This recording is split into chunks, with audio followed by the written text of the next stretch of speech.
Hello दोस्तों, आज हम वह कहानी सुनेंगे जिसे सिंहासन बत्तीसी की 26वीं पुतली मृगनयनी ने राजा भोज को सुनाया था। आइए शुरू करते हैं। राजा विक्रमादित्य न सिर्फ अपना राजकाज पूरे मनोयोग से चलाते थे, बल्कि त्याग, दानवीरता, दया, वीरता इत्यादि अनेक श्रेष्ठ गुणों के धनी थे।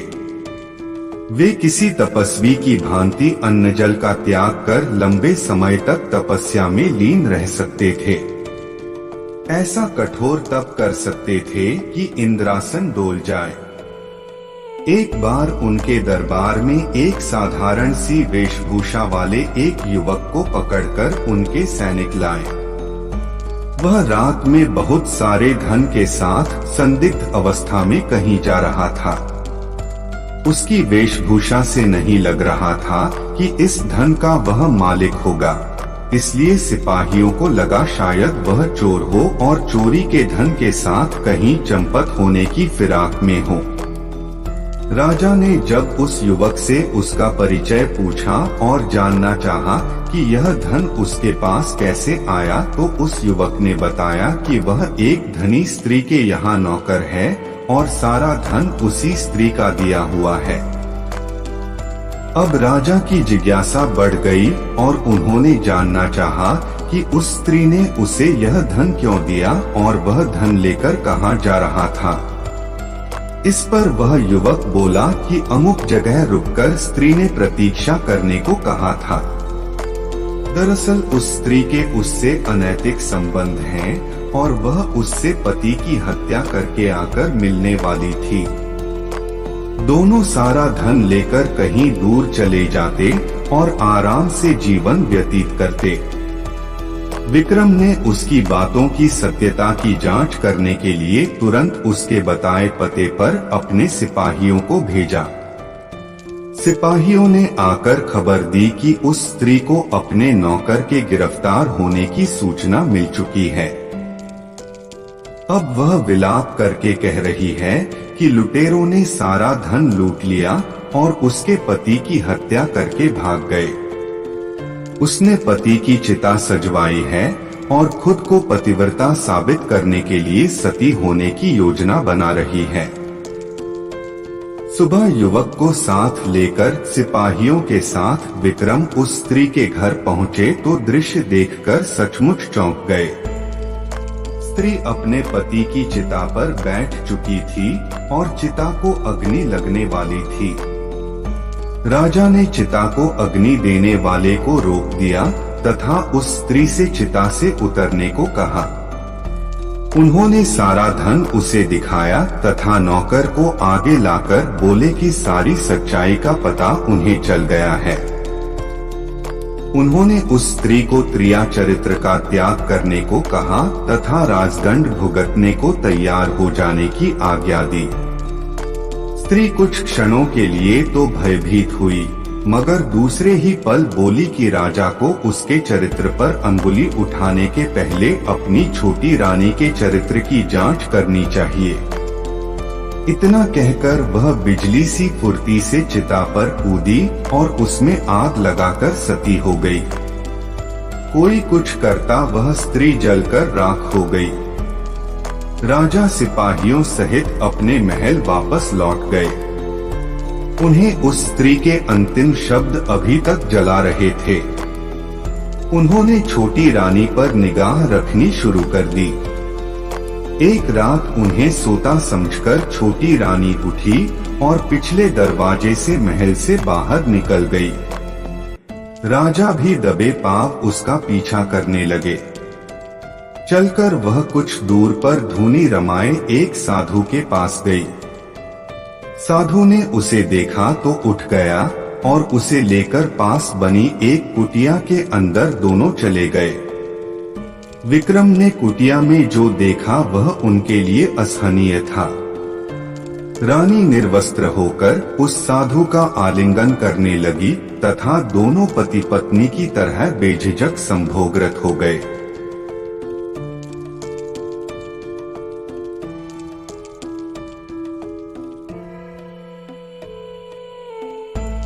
राजा ने सोचा कि छोटी रानी को वे इतना प्यार करते हैं, फिर भी वह विश्वासघात कर रही है। उनका क्रोध सीमा पार कर गया और उन्होंने कुटिया में घुसकर उस साधु तथा छोटी रानी को मौत के घाट उतार दिया। जब वे महल लौटे तो उनकी मानसिक शांति जा चुकी थी। वे हमेशा बेचैन तथा खिन्न रहने लगे। सांसारिक सुखों से उनका मन उचाट हो गया तथा मन में वैराग्य की भावना ने जन्म ले लिया। उन्हें लगता था कि उनके धर्म कर्म में जरूर कोई कमी थी, जिसके कारण भगवान ने उन्हें छोटी रानी के विश्वासघात का दृश्य दिखाकर दंडित किया। यही सब सोचकर उन्होंने राजपाट का भार अपने मंत्रियों को सौंप दिया और खुद समुद्र तट पर तपस्या करने चल पड़े। समुद्र तट पर पहुंचकर उन्होंने सबसे पहले एक पैर पर खड़े होकर समुद्र देवता का आह्वान किया। उनकी साधना से प्रसन्न होकर जब समुद्र देवता ने उन्हें दर्शन दिए तो उन्होंने समुद्र देवता से एक छोटी सी मांग पूरी करने की विनती की। उन्होंने कहा कि उनके तट पर वे एक कुटिया बनाकर अखंड साधना करना चाहते हैं और अपनी साधना निर्विघ्न पूरा करने का उनसे आशीर्वाद चाहते हैं। समुद्र देवता ने उन्हें अपना आशीर्वाद दिया तथा उन्हें एक शंख प्रदान किया। समुद्र देवता ने कहा कि जब भी कोई दैवीय विपत्ति आएगी, इस शंख की ध्वनि से दूर हो जाएगी। समुद्र देव से उपहार लेकर विक्रम ने उन्हें धन्यवाद दिया तथा प्रणाम कर समुद्र तट पर लौट आए। उन्होंने समुद्र तट पर एक कुटिया बनाई और साधना करने लगे।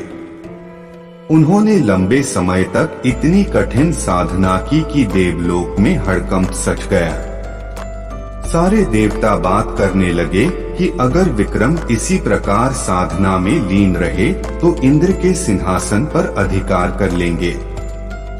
इंद्र को अपना सिंहासन खतरे में दिखाई देने लगा।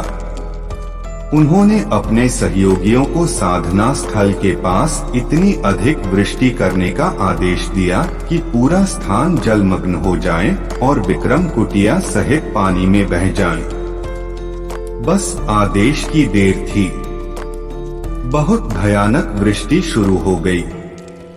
कुछ ही घंटों में सचमुच सारा स्थान जलमग्न हो जाता और विक्रम कुटिया सहित जल में समा गए होते।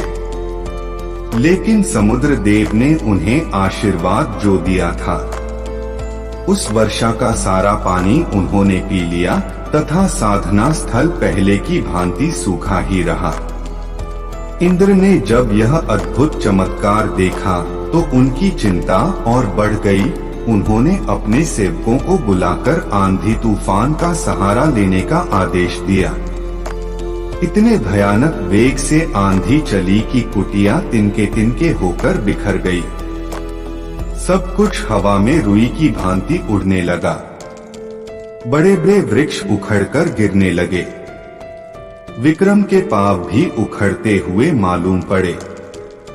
लगा कि आंधी उन्हें उड़ाकर साधना स्थल से बहुत दूर फेंक देगी। विक्रम को समुद्र देव द्वारा दिया गया शंख याद आया और उन्होंने शंख को जोर से फूंका। शंख से बड़ी तीव्र ध्वनि निकली। शंख ध्वनि के साथ आंधी तूफान का पता नहीं रहा। वहां ऐसी शांति छा गई मानो कभी आंधी आई ही न हो। अब तो इंद्रदेव की चिंता और अधिक बढ़ गई। उन्हें सूझ नहीं रहा था कि विक्रम की साधना कैसे भंग की जाए। अब विक्रम की साधना को केवल अप्सराओं का आकर्षण ही भंग कर सकता था। उन्होंने तिलोत्तमा नामक अप्सरा को बुलाया तथा उसे जाकर विक्रम की साधना भंग करने को कहा। तिलोत्तमा अनुपम सुंदर थी और उसका रूप देखकर कोई भी कामदेव के बाणों से घायल हुए बिना नहीं रह सकता था। तिलोत्तमा साधना स्थल पर उतरी तथा मनमोहक गायन वादन और नृत्य द्वारा विक्रम की साधना में विघ्न डालने की चेष्टा करने लगी। मगर वैरागी विक्रम का क्या बिगाड़ पाती।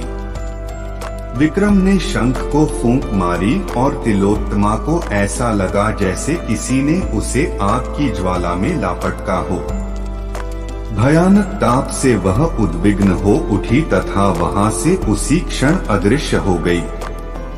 जब यह युक्ति भी कारगर नहीं हुई तो इंद्र का आत्मविश्वास पूरी तरह डोल गया। उन्होंने खुद ब्राह्मण का वेश धरा और साधना स्थल आए। वे जानते थे कि विक्रम याचकों को कभी निराश नहीं करते हैं तथा सामर्थ्यानुसार दान देते हैं। जब इंद्र विक्रम के पास पहुँचे तो विक्रम ने उनके आने का प्रयोजन पूछा। उन्होंने विक्रम से भिक्षा देने को कहा तथा भिक्षा के रूप में उनकी कठिन साधना का सारा फल मांग लिया। विक्रम ने अपनी साधना का सारा फल उन्हें सहर्ष दान कर दिया। साधना फल दान क्या दिया कि इंद्र को अभयदान मिल गया। उन्होंने प्रकट होकर विक्रम की महानता का गुणगान किया और आशीर्वाद दिया।